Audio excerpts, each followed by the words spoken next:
So finally আজকে আমরা আছি Sylhet technical school and college. সিলেটের একটি বহুমুখী শিক্ষা প্রতিষ্ঠান।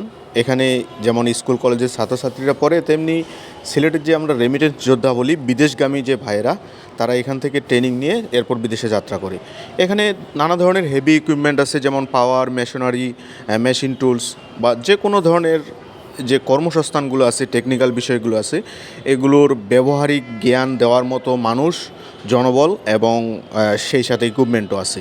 তো আমরা সিলেটের যে রেমিটেন্স যোদ্ধা বলি, তাদের বেশিরভাগ একটা অংশ এখান থেকেই ট্রেনিং প্রাপ্ত হয়ে বিদেশে যায়, যার ফলে কাজ পেতে সুবিধা হয়।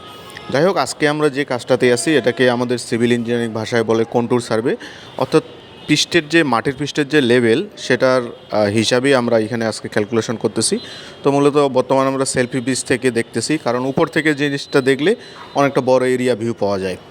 আপনারা জানেন যে সমুদ্রপৃষ্ঠের যে গড় উচ্চতা, সেটা কিন্তু দিনে দিনে বৃদ্ধি পাচ্ছে। এর ফলে টেকনিক্যাল স্কুল অ্যান্ড কলেজে আমরা বিগত কয়েক বছরে ভয়াবহ বন্যা দেখতে পেয়েছি বা পানি লেগে থাকে, যার ফলে স্কুল কলেজের ছাত্রছাত্রীদের যাতায়াতের কিন্তু একটা বিরাট অসুবিধা হতো।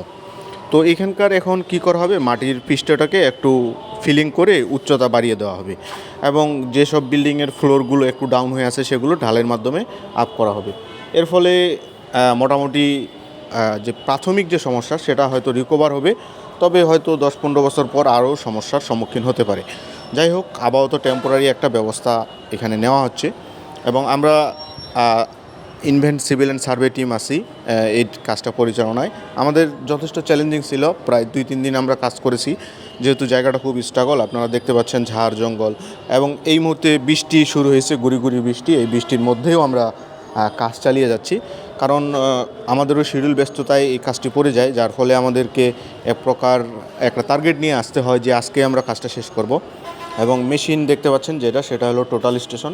এটা একটা আধুনিক জমি মাপার বা লেভেল মাপার একটা ইনস্ট্রুমেন্ট, যেটা নিখুঁততার পরিমাণ প্রায় নিখুঁততার পরিমাণ 100% প্রায়।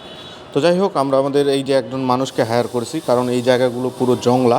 এখানে আমাদের হাঁটাটা খুবই রিস্ক, কারণ কি থাকে কি না থাকে, বা কাদা পেক আছে। তো এইগুলো জায়গায় যেহেতু আমাদের যাওয়ার খুব একটা অভ্যাস নেই, তাই আমরা একজন হায়ার করেছি।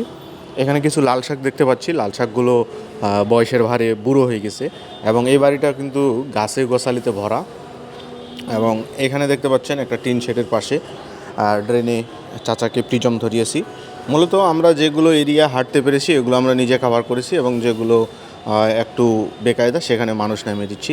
এই যে ছোটো ভাই হচ্ছে আবিদ হাসান, সেও সিলেট পলিটেকনিক ইনস্টিটিউটের একজন সাবেক শিক্ষার্থী, এবং আমাদের এখানে দীর্ঘদিন ধরে কাজ করতেছে দক্ষতার সাথে।